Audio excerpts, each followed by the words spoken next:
ପଛକୁ ଭିଡ଼ିଲେ କେମିତି ଧରିବୁ? କଣଟା ପଛକୁ ଭିଲି କହିଲ? ମାନେ ଭୁଲ ହଉଛି ତାଳ ପରା। ତାର ମୋର ଆଉ କାହିଁକି? 5 ଜଣଙ୍କ ଭିତରେ ମୋ ତାଳଟା ଭୁଲ ହେଇଗଲା, ତମେ ସବୁ ଠିକ? ତମେ ଏମିତି ସବୁ ତାଳୁଆ ମୁଁ ବେତାଳୁଆ? ଯଦି ତାଳଟା ଭୁଲ ହେଲା ତମେ ମେକଅପ୍ କରି ନବ ନା ନାହିଁ? ତମେ ଆମେ ପୁରୀ ଯାଇଛେ, ପଇସା ପତ୍ର ମୋର ହଜିଗଲା, ମୋତେ ସାଙ୍ଗରେ ପାଖରେ ଆଣିବ ନା ଛାଡ଼ି ଦେଇକି ଆସିବ? ଆଣିବ। ଯଦି ମୋ ତାଳଟା ଟିକେ ପଛେଇ ଗଲା ମୋତେ ଘୋଷାଡ଼ିକି ନବ ନା ଛାଡ଼ିଦେବ? ପଇସା ପତ୍ର ନ୍ୟାୟ ଖାওয়া ତାଳ ଘଟଣା ହେଲେ ଜାଳି ହେଇଯିବ, ଭୁଲ ହେଇଯିବ। ଆଉ ତମର କଣ ବେତାଳ ହଉଛି? ମୁଁ ଖାସ୍ କରି ପାଲା କରିବେଲି ତାଳୁଆ ହେଇବେଲି ମୋ ବୋଉ ଗର୍ଭରେ ଯେତେବେଳେ ମୁଁ ଥିଲି, ମୋ ବୋଉ 14 ମାସ ଆଗରୁ ଜନ୍ମ ହେବା ପୂର୍ବରୁ ତାଳ ଗଛ ମୂଳେ ଶୋଇ ଆଚ୍ଛା ତାଳ ଖାଇଛି, ମୋର ବେତାଳ ହବ? ତମେ ଏମିତିଆ କାରୁଆ? ମାନେ ତମେ ପୂର୍ବରୁ ମା ଗର୍ଭରେ ଥିଲା ବେଳେ ମା ତାଳ ଗଛ ମୂଳେ ଶୋଇକି ତମକୁ ଜନ୍ମ ଦେଇଛି। ମୋ ବାପା ବା ସେଇଠି ବାନ୍ଧିଲେ ଯେ ଯେତେବେଳେ ମୁଁ ପେଟରୁ ବାହାରିଲି ମୋ ବୋଉ ଗର୍ଭରୁ, ମୋ ବୋଉ ତାଳ ଗଛ ଉପରେ ନେଇକି ମୁଣ୍ଡିଆ ବୁଲି ପଳେଇଲା। ବାପା ଯେ ତାଳ ଗଛ ମୂଳେ ଜନ୍ମ ହବ କି ରହିବ ତାର ତାଳ ହେଇଯିବ ବୋଲି ଗୋଟେ ମାନେ ଗ୍ୟାରେଣ୍ଟି ଅଛି? ଆଉ କଣ ଆଉନ? ହଁ ପା। ଆଜି କାଇଁ ହେଲାନି? କଣ ମୋର ଭାଙ୍ଗିଗଲା ତାଳ? ଭୁଲ ହେଲା ବୋଲି କଣ ରହିଲୁ? ତମେ 4 ଜଣ ଯାକ ବେତାଳୁଆ, ମୋ ତାଳରେ ତମେ ଯାଇପାରୁନା, ସେଇଟା ତମେ ତାଳୁଆ। ଦେଖା ଗୋଟେ ତାଳରେ ଭଜନଟେ ଗାଇଲେ। ତାଳରେ ଗାଇବି? ଭଲ ଭଜନଟିଏ ଗାଅ, ତେବେ ତମରି ମାଧ୍ୟମରେ ଆମେ ଯିବା। ଆଉ କଣ? ହଉ ହଉ ଗାଇବି ଆଉ କଣ। ସୁନ୍ଦର ପ୍ରଭୁଙ୍କର ଜଣା ପଡିଲା। ଭଲ ଗୀତଟା ଗାଇ, ସେ ରାଧା କୃଷ୍ଣଙ୍କ ଉପରେ ଆଧାରିତ ସୁନ୍ଦର ଭଜନଟିଏ ଜଣାଣଟିଏ ଗାଉଛି। ଜୟ ମା ଜଗନ୍ନାଥ, ଜୟ ମା ଜଗନ୍ନାଥ। ଦେଖୁଛନ୍ତି ବାପା, ଆରେ ଜୟ ମା ଜଗନ୍ନାଥ କଣ? ଆଉ କଣ?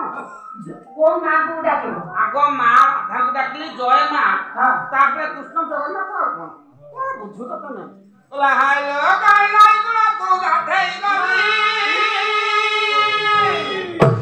ଗୋବରଟା କେମିତି ହଉଛି ଦେଖମ? ଭଲ। ଚିଲୋ କାଇ ସାବୁନ ତେଲ ଲଗେଇ ହେବି, ବାଃ ବାଃ ବାଃ। ପାତ୍ର ଟଙ୍କା ଦେତେ, ଏଟା ଭଜନ। ଆଖି ମାଇଲେ ମତେ। ଚୁପ୍।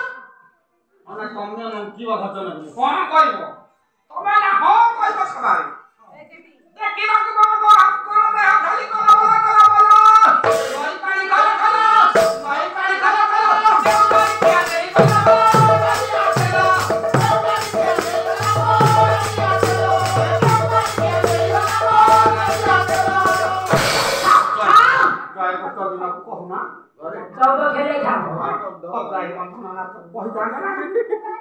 ଗାଈ କେଡ଼େ ସୁନ୍ଦର ଭଜନ।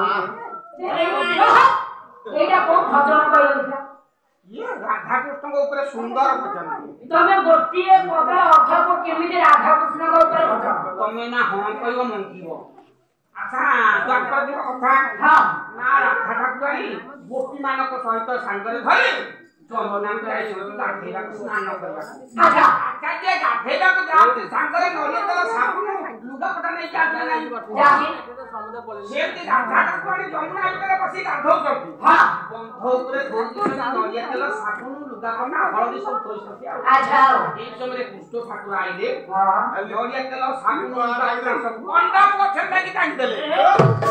ସେଟା କଦମ୍ବ। ରାଧା ଠାକୁରାଣୀ ଯେତେବେଳେ ଆସନ୍ତୁ ଦେଖନ୍ତୁ ତାଙ୍କର କିଛି ଜିନିଷ ନାହିଁ, ପ୍ରଚଳିତ ହେଲା କଣ କହିଲେ? ସେଇଠି ସେ ପଙ୍କ୍ତିରେ କହିଲେ କୋଉ ବାଇକିଆ ନେଇଗଲା ମୋ ନଡ଼ିଆ ତେଲ,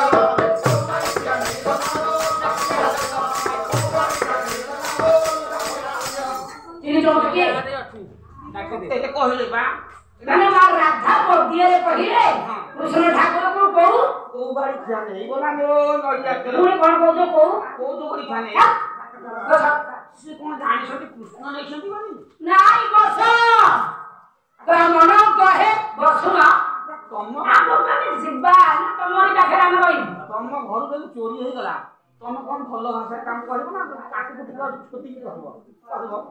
ତାଙ୍କ ଲୁଗାପଟା ନେଇଗଲେ ତାଙ୍କ ଅବସ୍ଥା ଯାହା, ସିଏ ଆଉ ମାଷ୍ଟରିଆ ଲୋକ ନା, ଭାତଟା ପିଇ ଯାଇଛନ୍ତି ଆଉ କଣ କରିବ? ଭାତ ଦେଲେ ଭଗବାନ ହେଲେ ତ ପୁଣି ଆମକୁ ଆଗକୁ ଛାଡ଼ିବେ। ମୁଁ କେତେ ଭାବରେ ତମେ ଭାବ କି ଯଦି ତମେ ମନ କହେ ତୁମକୁ ପାଖକୁ ଡାକିବି, ମନ କହେ ତୁମକୁ ପାଖକୁ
तो देखे केमती सात मात्रा बाजिबो बोला 1 2 3 4 5 6 7 1 2 3 4 5 6 7 आ विचित्र हां आ तू जगटा घरे रखी दे के आइनी घर रख जाती ये ठिकाना टीना बाड़ी था ले सार कोइले सातरा मात्रा बजे तीन तू कोन अरे बोल तुमको मात्रार भागटा तुमको कोटि कोटि को चिन्ह ओ बाली सिमेंट भाग मात्रा भाग ओ मात्रा भाग नाम धोता हो ताते